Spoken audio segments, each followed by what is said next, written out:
முடியாது. நம்பத்தக்கதாய் சாஸ்வதமா இருந்தா தானே நம்புறது. கீதையில பகவான் சொல்றான், அனித்யம் அசுகம் லோகம் இமம் பிராப்திய பஜஸ்வமாம். அப்படி உலகம் அனித்தியம், அனித்தியமா இருக்கிறானே அசுகம்.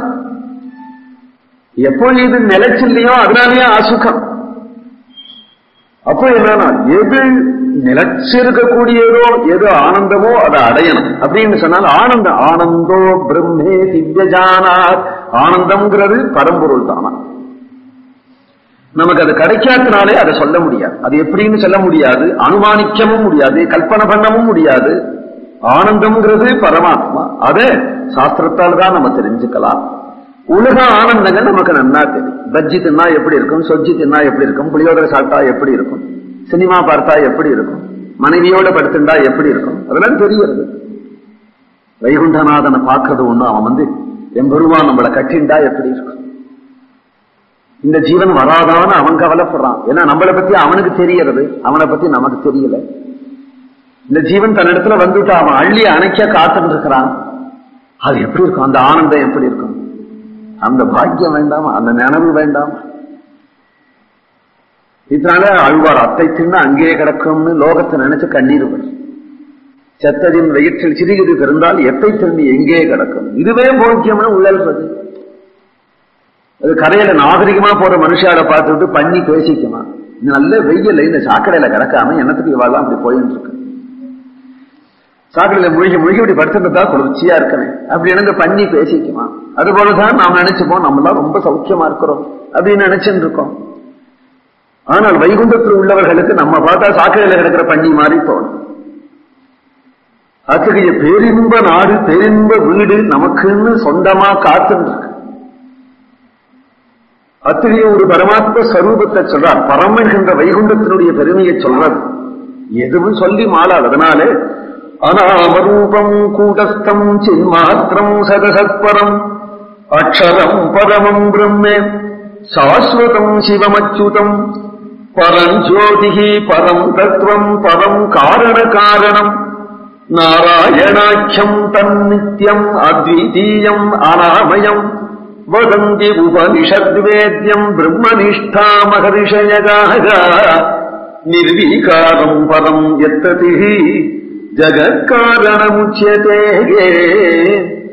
அது பரம் பரம் பரம்னு சொல்றது தவிர வேற ஒன்றும் சொல்ல முடியலேங்கிறது இல்லையா. நாராயணபரோ ஜோதிராத்மா நாராயணப்பர நாராயணபரம் பிரம்ம தத்துவம் நாராயணப்பர நாராயணபரோ தியாசா தியானம் நாராயணப்பர என்று வேதம் எதையுமே மறைச்சு பேசும். அதனாலதான் மறைன்னு பேர். இது மட்டும் மறைக்காம பாக்கி விஷயங்கள்லாம் மறைச்சு பேசக்கூடிய வேதம் இதை மட்டும் தெளிவாக சொல்லுகிறது. பரம் பரம் பரம் பரங்கிற சொல்ல திருப்பி திருப்பி சொல்லும்.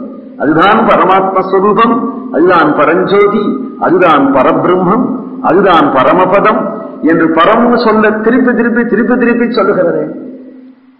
அத்தகைய பரமாத்மா ஜெகத்காரணமான வஸ்து, அவ்யாகிருதமான மாறுபாடற்ற இடமாம் அது. இது பிரகிருதி.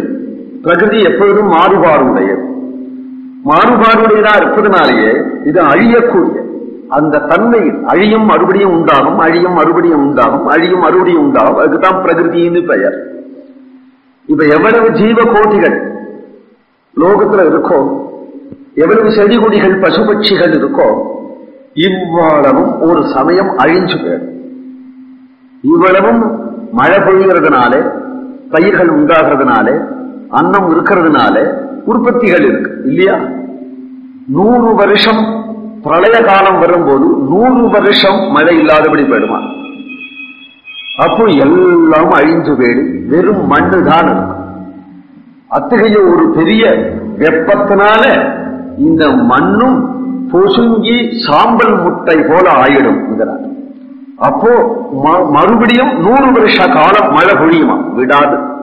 அப்படி பொழியும் பொழுது கடல் பொங்கி எங்கு பார்த்தாலும் பிரளய ஜலமாயிடுறது, பூமி மறைஞ்சு விடுறது. பிரளய அக்னியில ஜலமும் வறண்டு போயிடுறது.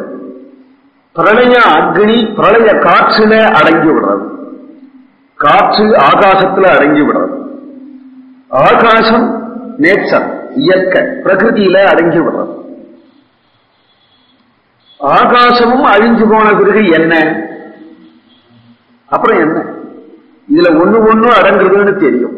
ஏன்னா கொஞ்சமோட மண்ணை எடுத்து தண்ணியில கரைச்சா கரைஞ்சு விடுறது இல்லையா?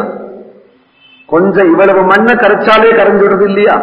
அப்போ பூமண்டலம் பூரா கரையலாப்பட தண்ணீர் வந்தா அதையும் கரைக்க முடியும் அப்படின்னு அனுமானிக்கலாம் இல்லையா? கொஞ்சமோட நெருப்பு இருந்தா பூன்னு காத்து ஊதினோமானா காற்று நெருப்பு அணைஞ்சு விடுறது இல்லையா? அப்ப பிரளயாக்கினிய பிரளய காற்று முழுங்கிவிடும் அப்படிங்கறத அனுமானிக்க முடியும் இல்லையா? காற்று ஆகாசத்துல இருந்தி விடும், நல்லா சித்த நேரம் காற்று இல்ல பல இருக்கமா இருக்கு அப்படிங்கிறோம் இல்லையா? அப்போ பிரளய காற்றும் ஆகாசத்துல அடங்கி போயிடும், ஆகாசமும் மறைஞ்சுடும் அப்படின்னா நம்ம கற்பனைக்கு அனுமானிக்க முடியாது. ஆகாசமும் அழிஞ்சுடும் அப்படி சாஸ்திரம் தான் பிரமாணம். ஆகாசமும் மறைஞ்சதுன்னா அப்புறம் என்ன தெரியல, தெரியலன்னு சொல்றோம். தூக்கத்துல என்ன? தூக்கத்துல ஒண்ணும் தெரியல.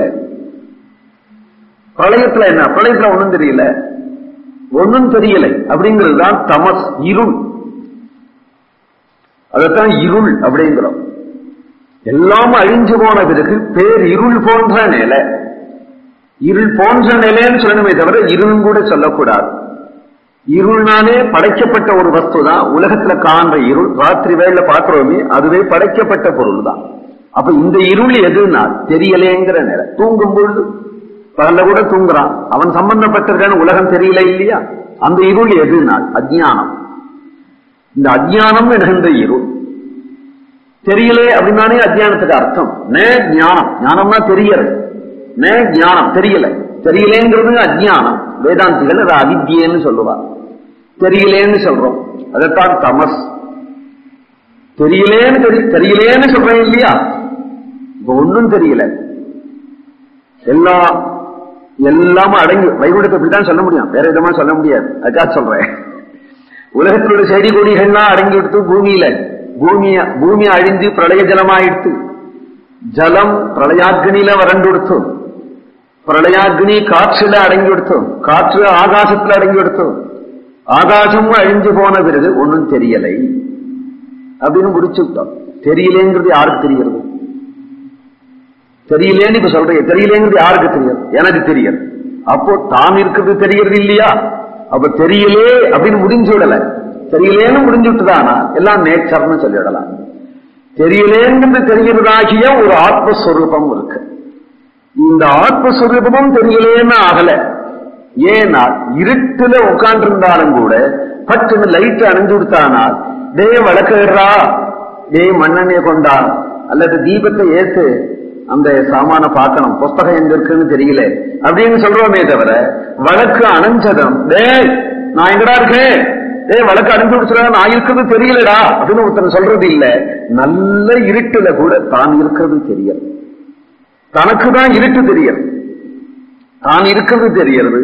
இருட்டு இருக்குங்கிறது தனக்கு தான் தெரியறது. அப்போ அந்த இருட்டு அப்படிங்கறத தாண்டி தான் என்கின்ற ஒரு அறிவு இருக்கோ அதுதான் ஸ்வயம் பிரகாசம், அதுதான் ஆத்மஸ்வரூபம், ஸ்வயம் பிரகாசமான ஆத்மஸ்வரூபம். இப்ப உலகமே அழிச்சுட்டேன், பிரளயத்தை சொல்லிட்டேன் இல்லையா? உலகமே அழிஞ்சு போயிடும். உலகமே அழிஞ்சாலும் அப்புறம் உலகம் அழிஞ்ச பிறகு என்ன ஒன்னும் தெரியல. ஒன்னும் தெரியலங்கிறது யாருக்கு தெரியறது? தனக்கு தெரியறது. அப்போ தான் அழியல. உலகமே அழிஞ்சாலும் ஆகாசம் அழிஞ்சாலும் ஆகாசத்துக்கு அடிப்படையான பிரகிருதிக்கும் அப்பால் தாம் அப்படிங்கிற ஆத்மஸ்வரூபம் தெரிகிறது. அப்படின்னா நீ உன் ஆத்மஸ்வரூபத்தை தெரிஞ்சின்றையானால் என்னை தெரிந்து கொள்வாய் அப்படின்னு பகவத்கீதையில பகவான் சொல்ற. ஜீவாத்மாவை தெரிஞ்சுட்டாலேயே அதுக்கு மேல உள்ள பரமாத்மாவை தெரிஞ்சுக்கலாம். ஜீவாத்மாவையே ஒருத்தன் தெரிஞ்சுக்கலன்னா பரமாத்மாவை தெரிஞ்சு கொள்ள முடியாது. பரமாத்மாவை என்ன நினைக்கணும்னா உலகத்துல உள்ள ஒரு பொருள் போல அல்ல, கடிகாரம் போல அல்ல, அல்லது ஒரு கட்டைய போல இல்லை. உலகத்துல உள்ளது போல பரமாத்மான ஆயிட்டா அப்படின்னு நினைச்சோமானா அப்ப உலகம் தானே அவன உலகத்துல படைக்கப்பட்ட ஒரு பொருள் தானே. உலகத்துக்கு அப்பால் அப்படிங்கும் போதுதானே அவன் பரமாத்மா. உலகத்துல ஒன்னக அவனை பார்க்க முடியாது. அப்போ நாஸ்திகர்கள் கடவுளை காட்டு அப்படின்னு சொல்றதே இந்த உண்மை புரியாதுதாங்க. கடவுளை காட்டுனால் காட்டும்படியான ஒரு பொருளா இருந்துட்டு அவர் கடவுளே இல்லை. ஏன்னா உலகத்துல ஒரு யானையை காட்டுன்னு சொல்லலாம், ஒரு பூனையை காட்டுன்னு சொல்லலாம். ஏன்னா உலகத்துல உள்ள பொருள் அது. கடவுள் உலகத்துல உள்ள பொருள் அல்ல, உலகத்தை படைச்ச பொருள், உலகத்துக்கு அப்பாலும் உள்ள பொருள்.